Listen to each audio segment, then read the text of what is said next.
Bachelor style pulao. ఈ పులావ్ చాలామంది చాలా రకాలుగా చేస్తారు. బట్ నా స్టైల్లో సింపుల్ అండ్ టేస్టీగా ఒక 20 మినిట్స్లో చేసేద్దాం రండి. ఇంగ్రీడియంట్స్ ఈ చూపిస్తున్న క్లిప్ లాగా తీసుకోవాలి.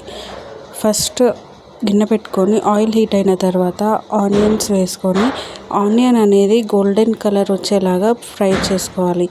నెక్స్ట్ పచ్చిమిర్చి, హోల్ స్పైసెస్, అల్లం పేస్ట్ 1 by 1 వేసుకోవాలి. కొత్తిమీర, పుదీనా కూడా వేసుకొని ఒకసారి మిక్స్ చేసుకొని ఫ్రెష్గా వాష్ చేసిన 1 kg చికెన్ కూడా వేసుకోవాలి.